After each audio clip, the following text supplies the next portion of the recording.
नमस्ते मैडम जी। नमस्ते। आपके संस्था में पहली बार आए हैं। जी। सर, इस संस्था में क्या-क्या होता है मैडम? देखिए ये जो संस्था है मानवाधिकार पुरुष एवं महिला सशक्तिकरण संस्थान है। इस संस्था में जो घरेलू मामले होते हैं, जैसे कि कोई पति-पत्नी हो गए हैं, ठीक है? किसी की पत्नी मायके चली गई है, बैठ गई है, वापस नहीं आना चाह रही है। किसी का पति है मार-पीट के भगा दिया है पत्नी को, किसी गैर औरत के साथ संबंध में है। तो इस तरह के तरीके के जो घरेलू हिंसा जो होते हैं, जो घरेलू मामले होते हैं, वो हम लोग देखते हैं। मतलब हम लोग बातचीत करके एक दूसरे दोनों का समस्या को सुन के जो भी हम कोशिश कर सकें, जो भी उनको समझा सके कि सही गलत है, जिस तरह से हम लोग घर बसा सकें, बस एक प्रयास करते हैं। तो ऐसा मान लीजिए कि आप लोग दूर-दूर भी जाते होंगे कि कैसे करते हैं आप इस प्रयास कैसे देखिए करते हैं? हमारे पास पहले आवेदन आता है, जैसे कि आप है मान लीजिए आप हमको अपना समस्या लेकर के हमारे पास आए, आपकी सारी बातों को सुनेंगे, जो भी आपकी समस्या है उनको सुनते हैं, हम लोग एक आवेदन लेते हैं। आवेदन लेने के बाद जो भी है, जैसे कि आपकी पत्नी घर नहीं आ रही है, मायके 2 साल 3 साल से बैठी हुई है, आप बहुत प्रयास कर चुके हैं उसको वापस बुलाने का, वो नहीं आ रही है।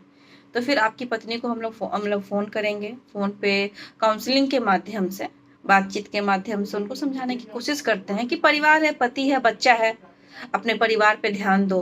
क्यों मायके बैठी हुई हो? क्या समस्या है? क्या कमी है? पति ऐसा क्या है जो तुमको पूर्ति नहीं कर पा रहे हैं? मारते हैं, पीटते हैं कि वो मतलब खाना नहीं देते हैं, खर्चा नहीं देते हैं, क्या करते हैं ऐसा? जो भी समस्या है बताओ।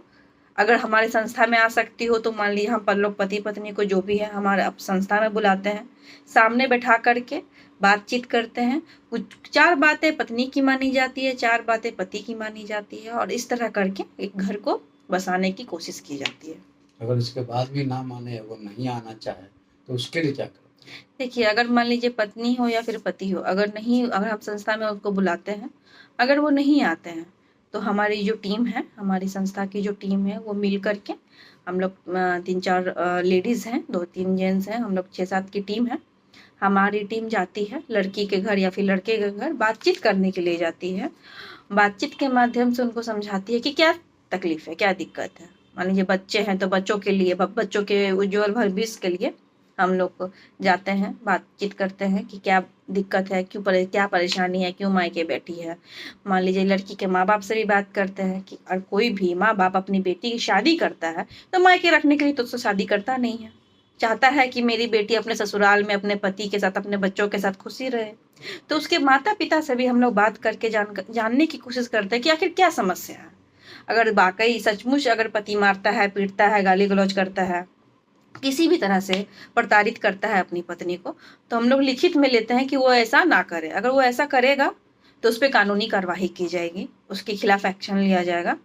और अगर पत्नी भी गलत काम करती है, मान लीजिए अपने पति की बात नहीं मानती है, पति की बात नहीं मानती है, सास-ससुर को नहीं देखती है, अपना पत्नी धर्म नहीं निभाती है, जो एक पत्नी धर्म होता है, नहीं निभाती है, किसी गैर आदमी से संबंध रखी है, किसी गैर मर्द से बात कर रही है, तो ये भी तो गलत है। तो मान लीजिए उस पे भी कानूनी कार्रवाई होगी। ये रहता है, हम लोग बॉन्ड पेपर पे ये लिखवाते हैं। लिखवाने के बाद फिर अगर वो दोनों साथ में रहते हैं, घर बस जाता है, इससे ज़्यादा और यही हमारी कोशिश होती है।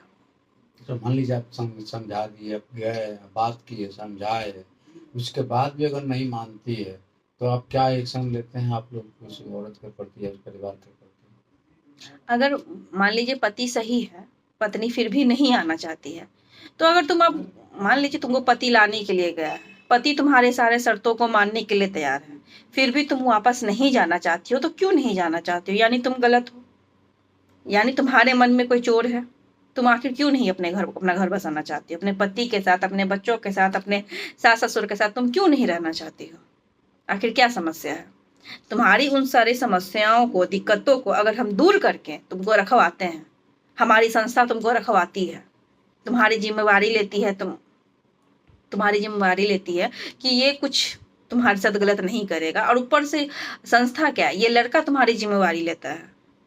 ये लड़का तुम्हारी ज़िम्मेवारी लेता है कि तुम्हारे साथ कुछ गलत नहीं करेगा, लिखित में देता है। तो फिर तुमको क्या दिक्कत है? तो संस्था भी ज़िम्मेदारी लेती है क्या मैडम? देखिए संस्था कोशिश करती है, ज़िम्मेदारी नहीं लेती है। संस्था कोशिश करती है कि किसी का घर परिवार बस जाए। अब मान लीजिए जो लड़का है जो रखेगा, जो पति है, वो जब लिख के देने के लिए तैयार है कि ठीक है भाई, अगर हम तुम्हारे साथ कुछ भी गलत करेंगे तो मेरे पे कानूनी कार्रवाई करना, इससे बड़ा तो कुछ होता नहीं है। कानून से बड़ा इस देश में कुछ है क्या?